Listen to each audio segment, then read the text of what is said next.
What's up, y'all? I'm having fun today with my glasses. I like accessories a lot. And I'm really feeling the 7 o'clock slot instead of the 6 o'clock. So it looks like we will be changing times. But I can't make a scene. But I can't make a scene. Some days I wish I could blah, blah, blah, blah. I don't know the words. But I can't make a scene. Like I want you. What's up? You.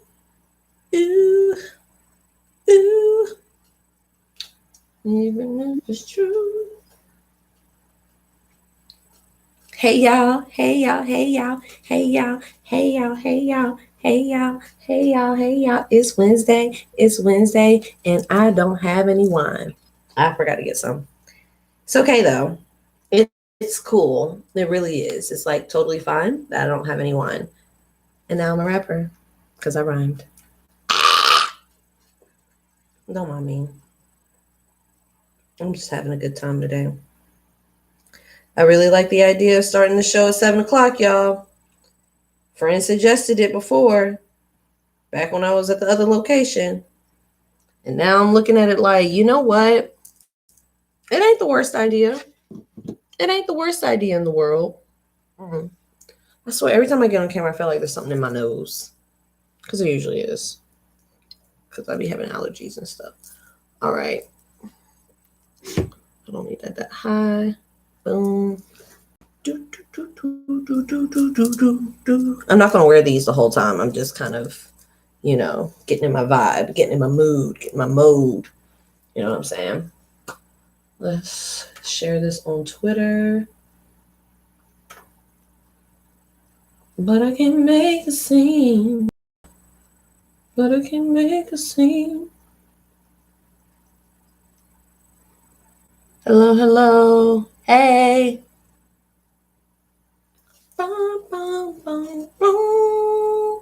Do, do, do, do, do. Boom, boom, boom. Do,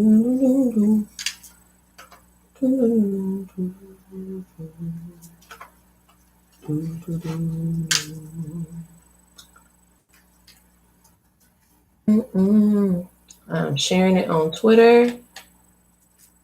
And then I'm going to share it on Facebook. And then we'll get into the book.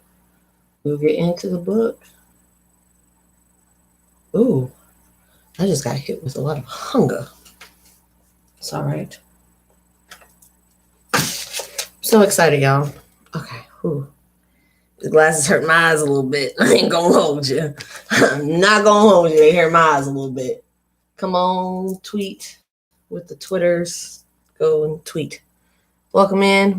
Hey, y'all. What's up, y'all? What's up? I hope it ain't acting up over on Facebook. But what's up, y'all? Bye-bye. Yep, that's mine.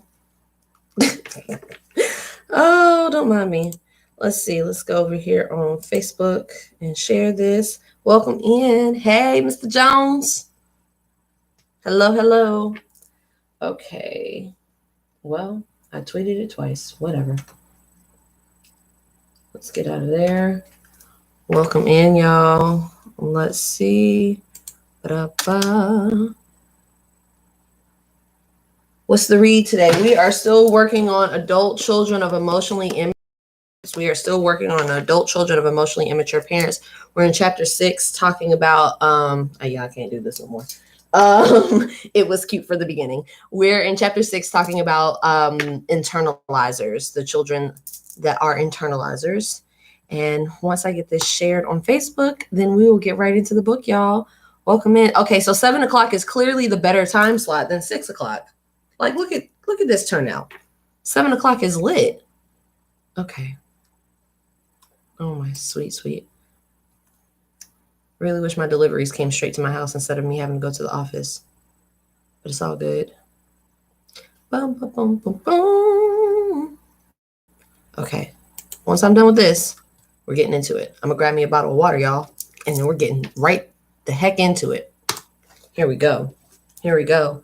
Well, thank you. Thank you. Did you see the glasses, Bree? Did you see the glasses? Hold on. Ah! I'm so cool. Ha.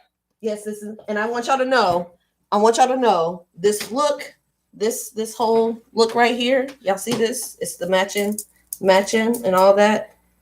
These are from City Trends. This is from Rainbow. I'm not paying more money than I need to for clothes until I have a lot of money to pay for clothes. All right. So Rainbow it is, and it's fly. All right. Let me go get me some water because what? I don't know if I'm too cool or I'm too hot.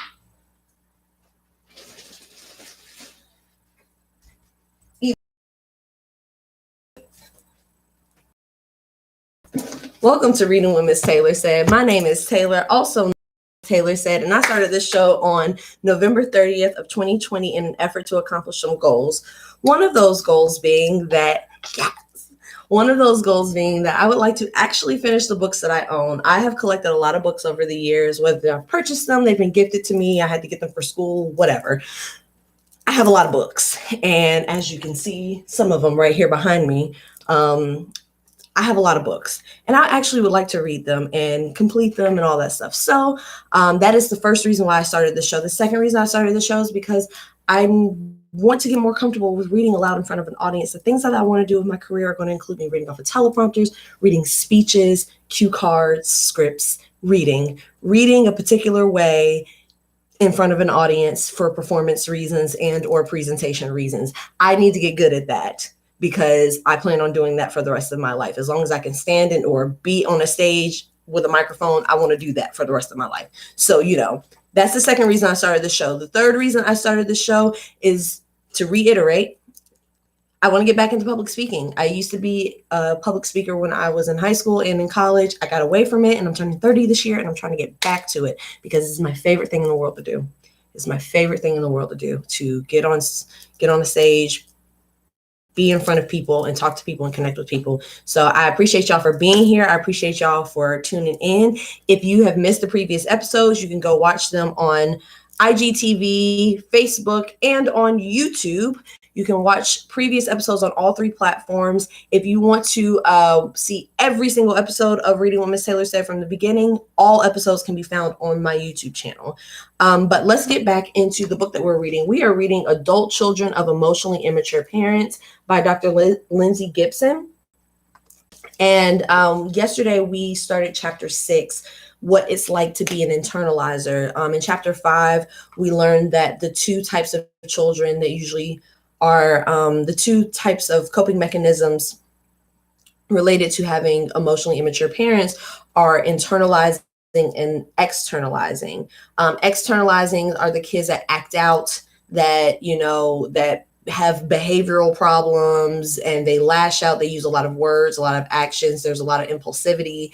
It's like instant gratification. Whereas the internalizing kids, like probably the us that are gathered here today, we tend to be self-reflective and empathetic and things of that nature. So we internalize everything and become hypervigilant and things of that nature. So chapter 6 goes in depth of what it's like to be an internalizer. So let us continue on some of the different qualities. The name of the chapter is literally what it's like to be an internalizer. So the next section is called Internalizers Are Apologetic About Needing Help. Internalizers are apologetic about needing help. When internalizers finally seek help, including therapy, they often feel embarrassed and undeserving. Internalizers who grew up with emotionally immature parents are always surprised to have their feelings taken seriously. They often downplay their suffering as being over silly things or stupid stuff. Hello, this chapter is about me. Some even comment that they shouldn't be taking up therapy time when there are so many other people who need help more than they do, probably indicating that they grew up in a family where attention-demanding externalizers were the only ones deemed in need of help. If internalizers were shamed for their sensitive emotions during childhood, as adults, they may be embarrassed to show any deep emotion. They may say, I'm sorry, when they start crying in a therapist's office, as though they should be able to talk about their emotional pain without showing it. Welcome in. We are reading chapter 6 of Adult Children of Emotionally Immature Parents.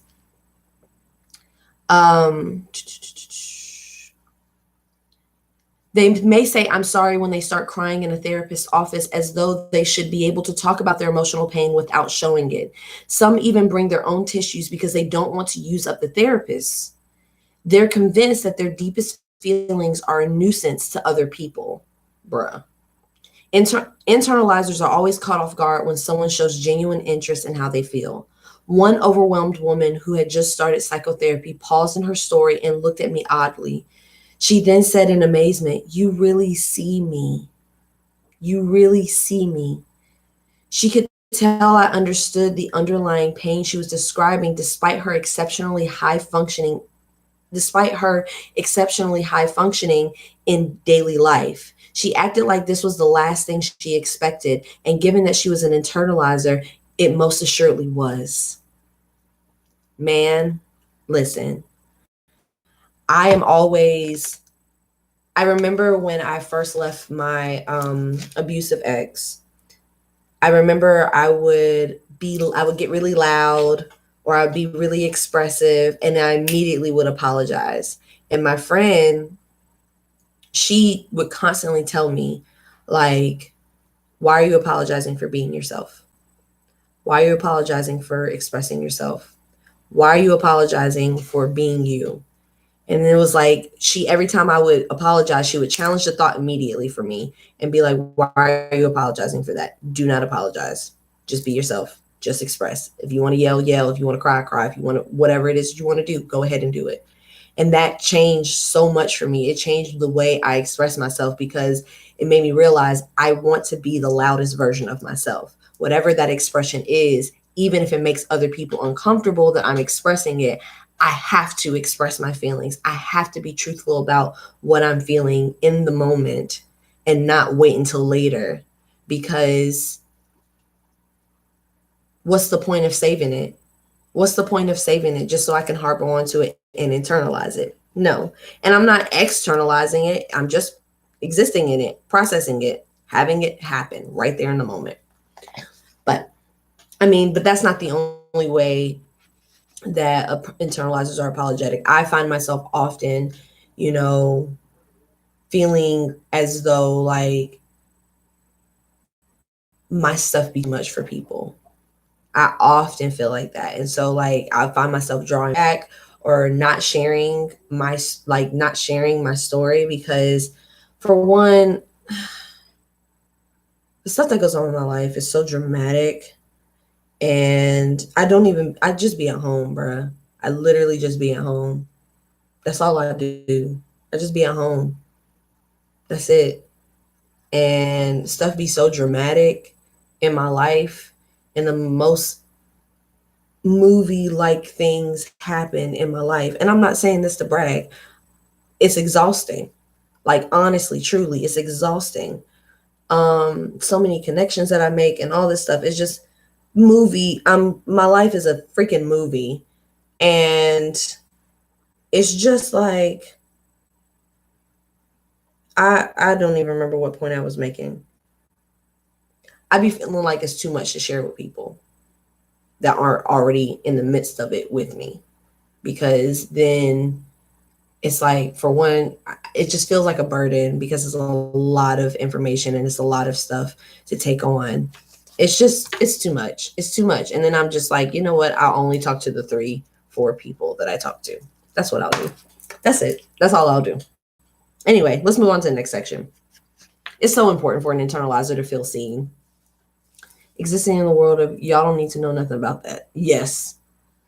Internalizers become invisible and easy to neglect. Woohoo!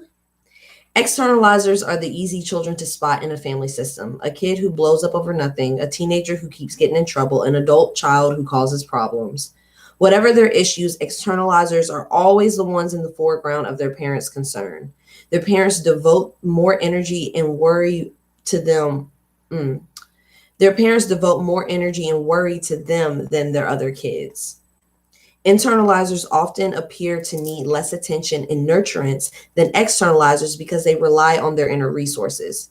Being internalizers, they're embarrassed to ask for help and instead try to solve problems on their own.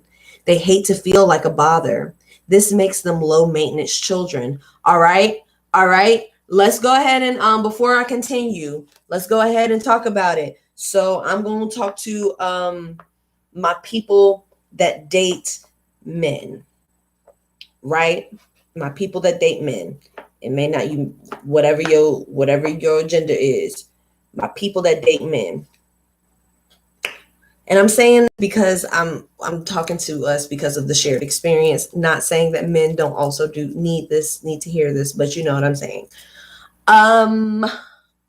So they're talking about low maintenance children and how like internalizers, they don't require much because clearly everyone else needs attention over us. And then we become low maintenance children who become low maintenance adults,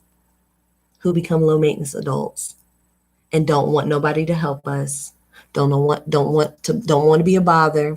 So when somebody tries to do something for you, you be like, no, I got it. It's fine. Listen, I have a pride. I don't even know if it's pride. It's like anxiety surrounding the idea that someone could help me, because then you're not an independent woman, Taylor. You're not an independent woman if a man helps you. You're not an independent woman if a friend lets you have some money. You're not an independent woman if you let somebody do something for you. You're not an independent woman if you don't do this, if you don't do that, if you don't gather every penny that you could possibly earn and create a whole life for yourself by yourself. You're not an independent woman. And wow, the pressure to be an independent woman and break the cycles in that way. Wow, because the worst thing in the world is to need a man. You're a bad person. And then if you're low, like bruh, let me just rap with y'all for a second. For my people that date men, cisgender men specifically. Wow, there are dudes out here like buying like houses and cars and that be paying for people's like hair appointments and nail appointments, and they be paying for all their stuff. And like they just do it because they're just like, hey baby girl, you deserve. And our low maintenance butts are just like, I got it. It's fine. I pay for everything. I don't know how to receive anything from a guy because I got it. I freaking got it. I got it. I'm a strong, independent woman that don't need no man because I got it. And then get on the internet and embarrass yourself on Twitter trying to tell girls who have figured out that it's trying to tell people, I won't say specifically women, but trying to tell people who have figured out that I can happily receive blessings that people are willing to give me. I can happily and easily receive help that people are offering me. We get mad at them because they going on $200 dates and do want to pay their bills and sends them, and they cool with, and they're comfortable with saying, hey, can I have $100? Can I have some money to get my hair done? Like they're comfortable with saying that. I cut my hair off. Now I don't have to ask nobody. For no money to get my hair done. Cause wow, it's so uncomfortable. Internalizing children that become invisible to the people in their family and then be low maintenance and then grow up to be low maintenance adults who don't know how to take nobody's money when they're literally offering it. It's embarrassing. It's embarrassing. Yo, webcamming is what changed me being like that. Yeah. Listen. I want when 30 comes around this October, I need the Lord to deliver me from the shackles of being too prideful to ask for what I want. Okay? I need the Lord to release the shackles of low maintenance. I want to be high maintenance. I want luxury. I mean, F capitalism and all that stuff. But I want rain down on me with the blessings. Rain down on me with the blessings. Okay. Bree said, I'm finally open to receiving gifts, but I still haven't gotten comfortable asking for things. Yes. Yes. Now, if somebody gives it to me and they don't ask me, like, don't have me make a decision for it about it. Don't ask me if I want it, yes or no. Just here, I got you this. Here, baby girl, I took care of that. Here, baby girl, I saw that you needed this. So here's this. Like, but that would require people being in your space and knowing the things that you need. And then it would require me just talking about the things that I need and saying that I need them. So asking for things, wow. Hard, difficult to do. I mean, because that's a whole lot of, for one side of it is being a low maintenance child emotionally because you view yourself as an inconvenience based on the children, like based on siblings or other family members that are more externalizing and seems as though they need more immediate attention because their behavior is so impulsive, right? That's one end of it. But then the other end of it, if you come from the coalition of Black mamas, I don't know if it's everybody's mama, but I definitely know this is a Black mama thing. When we go in this people's house, I don't care if they offer you any food. You ain't about to have me looking like I don't feed you. So when we go in these people's house, don't ask for nothing. Don't touch nothing. Don't ask for nothing to drink. Don't ask for no food. Get in the house. Hey, baby, I cooked all this food. There's extra food just in case people dropped by. Would you like some of this food? As a child, hunger is happening, but mother does not want me to be embarrass her. So no, I don't want food. Now I'm lying and minimizing my needs as to save the face of parent. Isn't it?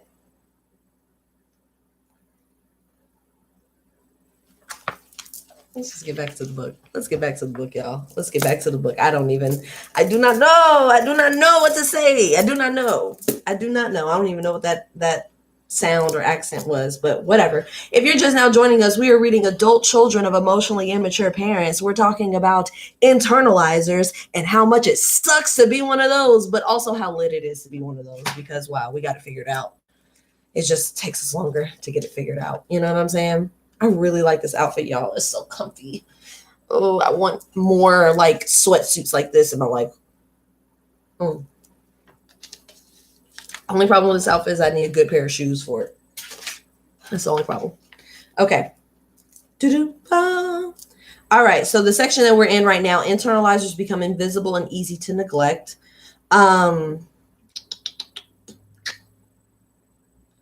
Let's see. I don't remember where I left off. So I'm just going to say, whatever their issues, externalizers are always the ones in the foreground of their parents' concern. Their parents devote more energy and worry to them than their other kids. Internalizers often appear to need less attention and nurturance than externalizers because they rely on their inner resources. Sarante's here. Boom, boom, boom, boom. I don't know what sound I just made. Boom, boom, boom, boom. Okay. Hey, glad you're here. I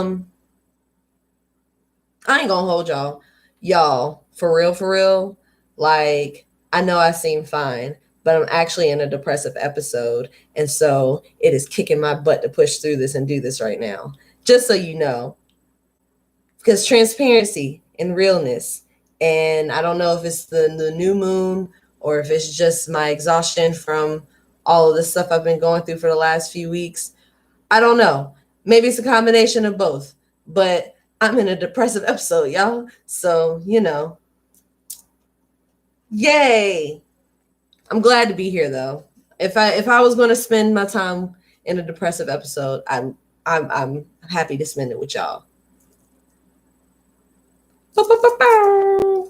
Okay. Okay, anyway. Internalizers often appear to need less attention and nurturance than externalizers because they rely on their inner resources. Being internalizers, they're embarrassed to ask for help and instead try to solve problems on their own. All right. Instead, try to solve problems on their own. They hate to feel like a bother. This makes them low maintenance children who are easy to overlook. For busy or preoccupied parents, this self reliance may invite neglect. Parents may think their children is getting by just fine without much attention. Indeed, self-contained internalizers do seem to get by on less attention, but this doesn't mean they can get by on emotional neglect. Because emotionally immature parents see their internalizing children as better able to take care of themselves, head ass, they allow these independent children to have more of a life outside the family. But even though internalizers can cope more independently, they still long to connect with their parents and capture their interests. Being emotionally invisible is not okay for any child, especially sensitive and emotionally attuned internalizers. Welcome in, welcome in. We are reading Adult Children of Emotionally Immature Parents. If you're just now joining us, yes, I'll bounce back, Sarante. I know I got a good understanding of the rhythm of my depressive episodes, so I'll be fine. It's just got to go through it. Just got to go through it. Lay in bed when I need to. Make sure I feed myself and hydrate, and stay active, and then I'll be all right. You know. Whew. It does feel like I've been up here for an hour though, and it's only been 26 minutes. Amen. It's only been 26 or 27 minutes. All right. The next section within this section of internalizers become invisible and easy to neglect is getting by on limited recognition. As they grow up, emotionally neglected internalizers continue to feel they should do everything on their own, and they are often quite adept at this. Because internalizers like to learn and remember experiences, they're able to store up whatever they do get from others, helping them go a long time between moments of attention and affection.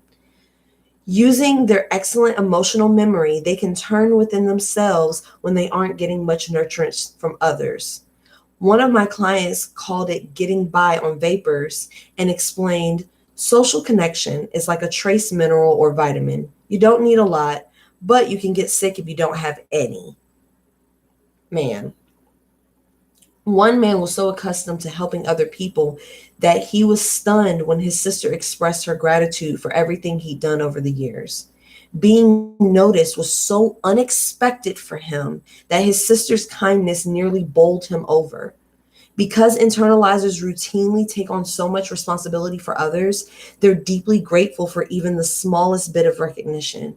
In fact, this is one of the hallmarks of an internalizer, and almost over the top gratitude for any kind of recognition or special affection.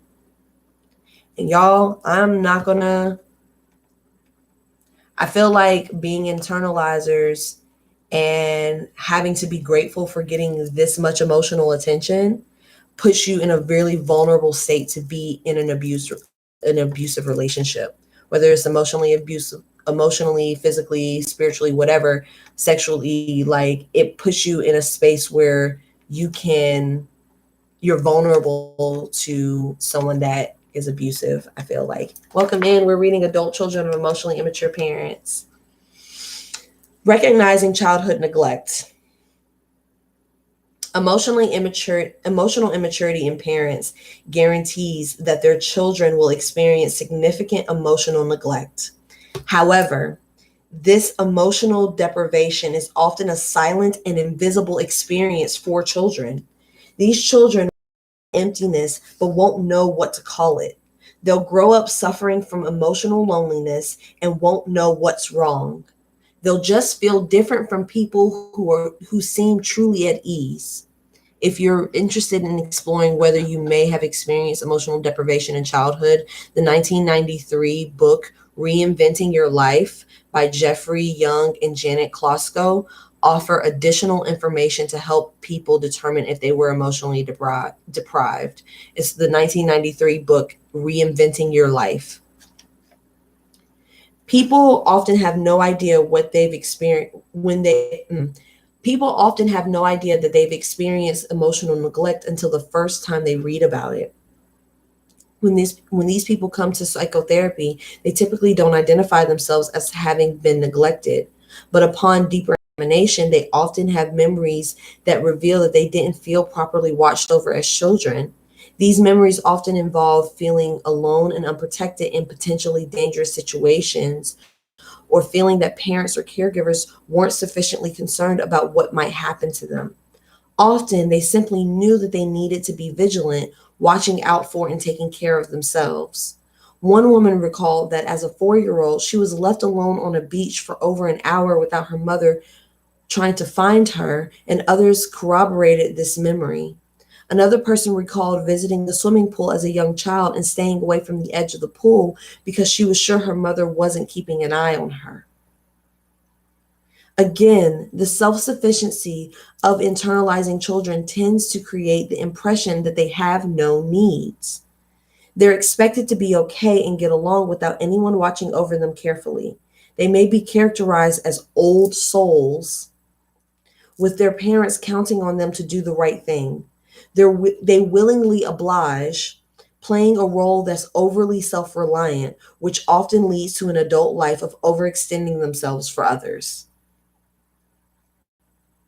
Listen, I ain't got nothing to add to that. It's right there in the book. It's right there in the text. All right, the next section is called Sandra's story. Here we go.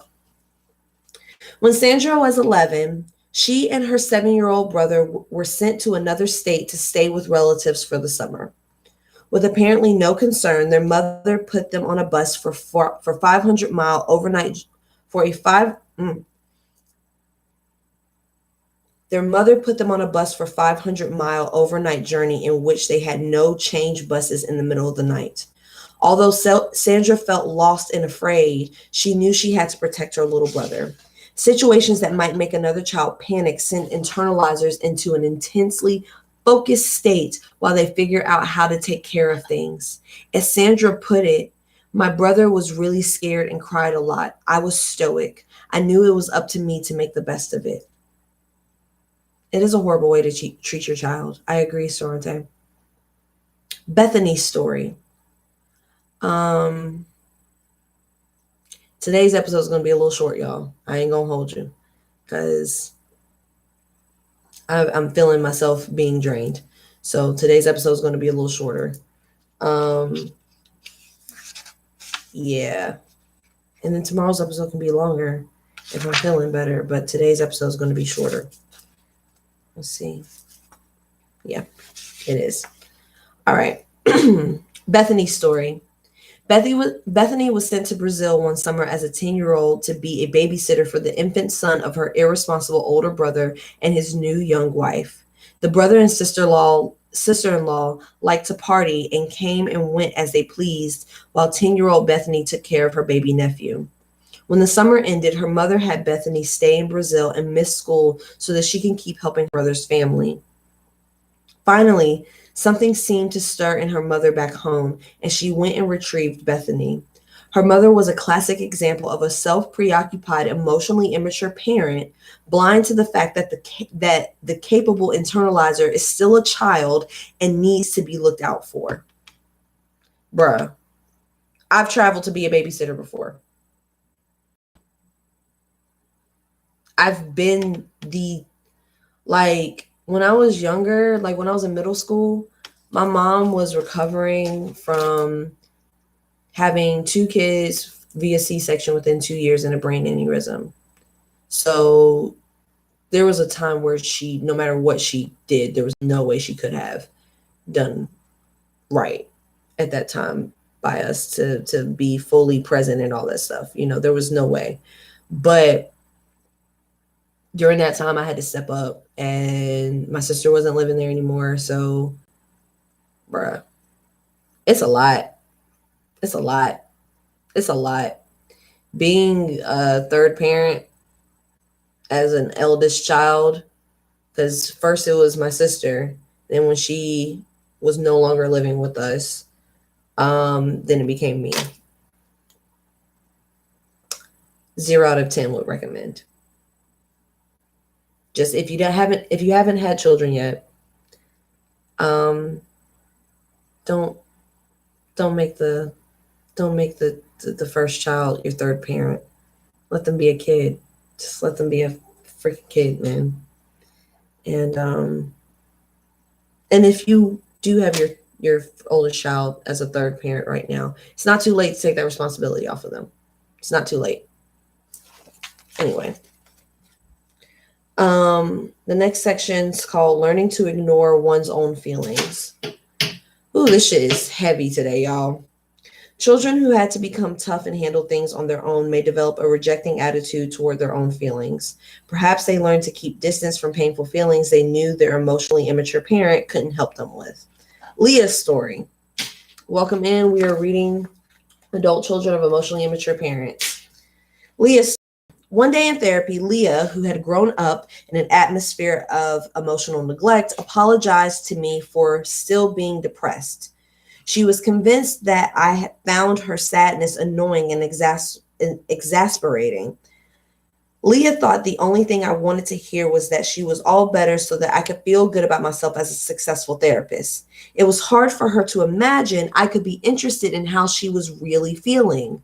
This was a remnant of her childhood when her emotionally cold and critical mother became clearly irritated anytime Leah expressed her emotions. In response, Leah developed the belief that the best way to connect was to become a likable person with no emotional needs. So she hid her feelings and tried to play a role like others would like. Throughout her childhood, Leah tried to be self-sufficient. She often wondered, how can I make myself enough? How can I feel secure? It didn't occur to her that these weren't questions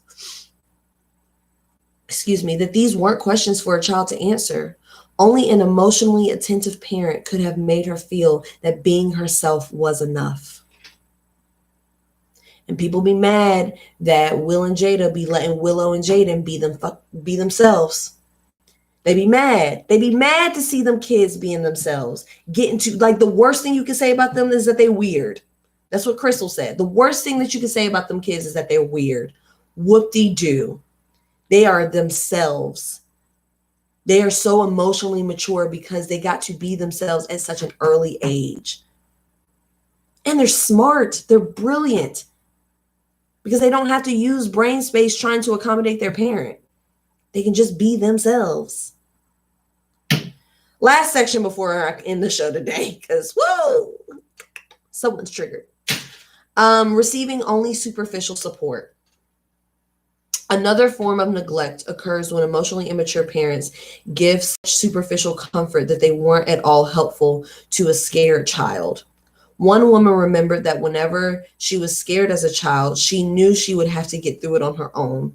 When I asked whether she remembered ever getting help with her fears, she said that feels like a foreign idea to me.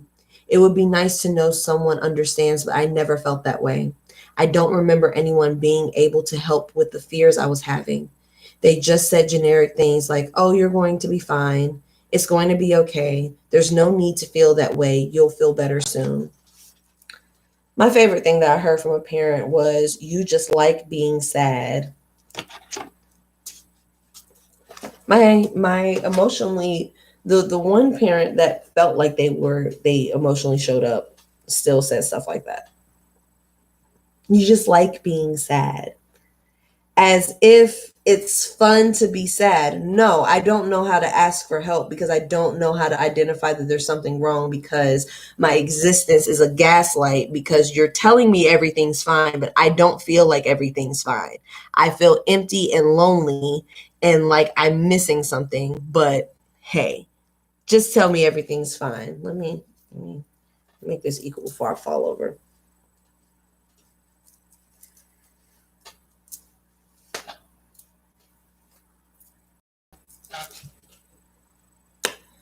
Yeah. Y'all, today I started with high energy. Did not end there, and it's fine. It's fine because we're still on the road to we're on the road to 100. This is episode 63.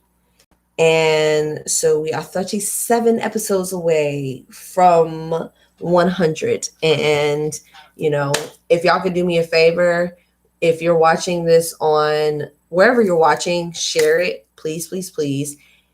When the playback is posted, tag people that you would want to see it. Tag a celebrity you think would enjoy watching this. You know what I'm saying? I know my energy is not great, but that's the beauty of the show is that, I'm real. I'm being honest. And we are cool. We're cool like that. I'm going to put the glasses back on because the glasses are super cool. I feel like I should be seen in this outfit, but I don't want to do anything but get under the covers and go to bed and, hide. You know what I'm saying? Okay. Anyway, I am playing around, being goofy, trying to make myself laugh. I'm going to go get me some food and get into bed. I hope y'all have a great night. I hope to see y'all tomorrow. Also, people, the time of reading what Miss Taylor said is going to be moved to 7:00. I like the 7:00 slot. I feel like it works for everybody. It works better for everybody. It gives me more time. Because it's not like it's like the afternoon and then boom, get ready for the show. It gives me more time. It seems like more people are available to show up for the 7:00 show. So let's do 7. Let's do 7. See how that works out for us. If 7 ends up not being the best time, it'll officially change to 7 next week. If 7 ends up not being the best time, we'll go back to 6. But until then, it's going to be 7:00 on the dot. In my drop top, cruising the streets. I got a really, really, really little thing that's way. Okay, let me go ahead. Night, y'all. Bye. See y'all later. See ya. Yeah. See y'all later. Y'all have a good night. See y'all. Holla at you later. I don't even know what that was. See y'all. And last but not least, YouTube. I'll holla at y'all. I'll see y'all on the flippity flip.